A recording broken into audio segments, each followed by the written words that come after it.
saya sapa Anda di program Mover and Shakers, tapi bukan di studio. Saya ajak Anda ngobrol lebih rileks lagi tentang bagaimana market outlook di 2014. Anda yang sudah ingin berinvestasi tapi bingung mau investasi kemana, jangan kemana-mana, makanya nonton terus Mover and Shakers ya. Selama 1 jam ini saya akan suguhkan obrolan yang sangat-sangat santai bersama narasumber yang sudah hadir bersama saya. Namun sebelumnya, Anda simak dulu yang satu ini.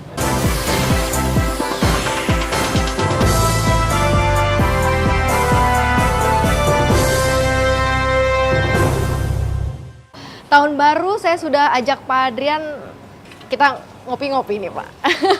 Oke, kita akan ngobrolin tentang permasalahan 2014. 2013 sudah ditutup nih, semalam ya. Sudah lewat, sudah fireworks, sudah celebrating gitu ya. Sekarang masuk ke cuci piringnya nih. Cuci piringnya, capek-capeknya nih kayaknya ya Pak ya.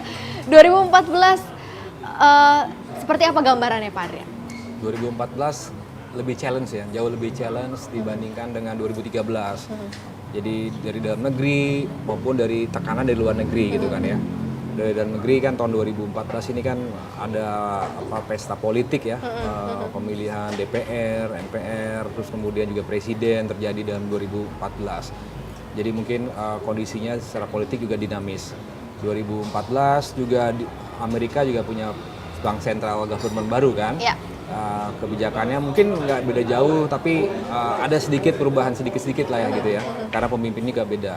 Tapi yang saya lihat tekanan itu ada dua, dari dalam negeri maupun dari luar negeri, yang menurut saya mungkin lebih banyak menekan turun kondisi investasi terutama di pasar modal gitu kan. Oke, pasar modal, langsung desain sama Pak Adrian soal pasar modal. Saya juga mau tanya, 2013 kan sudah lewat begitu ya, pasar modal kita penuh dengan fluktuasi, penuh dengan kejutan.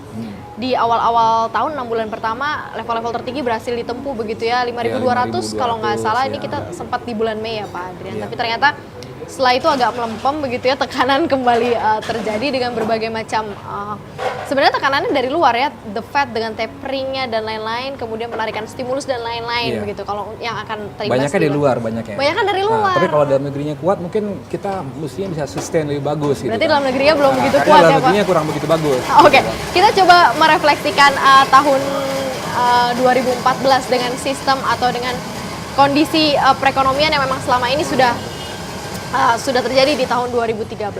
Seperti apa Pak kira-kira pasar modal kita 2014? Jika kita ingin tetap konsisten di pasar modal, mungkin kita harus cari sektor atau perusahaan-perusahaan yang mungkin diuntungkan dalam sisi rupiah itu, misalkan ekspor segala macam ya. Itu juga seperti itu. Kemudian juga kita harus pilih-pilih perusahaan mana yang utang dalam US dollarnya atau mata uang asingnya juga nggak besar gitu kan ya. Itu juga. Terus juga mungkin saham-saham yang berhubungan dengan finansial juga mungkin akan tertekan, karena kan kebijakan bank sentral juga untuk meningkatkan suku bunga itu juga membuat margin perbankan juga akan tipis. Dari sisi figur pemimpin begitu ya, yang ingin kita cari tahu di tahun 2014 ini memang belum kelihatan begitu, belum muncul nih benih-benihnya seperti apa dan siapa kira-kira yang akan memegang jabatan itu. Nah, tapi kalau kita berbicara mengenai kondisi yang lebih mikro lagi, kondisi pasar modal tadi yang sudah dikatakan oleh Pak Adrian, di mana memang kalau dalam negeri kita kuat, ini kita masih menunggu nih siapa nih yang akan jadi the next president gitu ya, setelah Pak SBY tentunya. Kalau dilihat dari seperti apa kemudian masyarakat atau mungkin dari yang sudah memiliki portofolio gitu ya. Kemudian belum kita masih menggambarkan di tahun 2014 ini presidennya siapa gitu. Nah, ini seperti apa? Karena kalau tahun lalu kan asing semua kocar-kacir nih dari kita. Nah, ini apakah akan dilanjutkan lagi di 2014? Oh ya, jadi gini, ternyata ataukah domestiknya juga masih ikut ragu-ragu juga Pak Adrian? Kalau misalkan kondisi ketidakpastiannya masih berlanjut, ini asing ini kalau kita lihat di KSEI datanya itu 63% investor di Indonesia itu yang terregister di KSEI itu asing, 63%. Oh, 63%-nya asing, oke. 63% asing. Jadi artinya lokalnya sedikit, dan asing yang besar itu juga institusi kan. Jadi yang kocar-kacir yang sebelumnya mungkin masih bisa lanjut lagi, kalau ini asing yang 63% juga tidak merasa mengenakan investasi Indonesia kan gitu kan ya. Oke. Jadi khusus Indonesia saja atau bagaimana begitu Pak Adrian? Karena kalau kita melihat mengenai asing 63%. 63% ya. Apakah akan bertambah di tahun 2014. Domestik kita juga bagaimana, kita bahas usai Oke. jeda ya. Pemirsa jangan kemana-mana, tetap di Mover and Shaker spesial tahun baru 2014.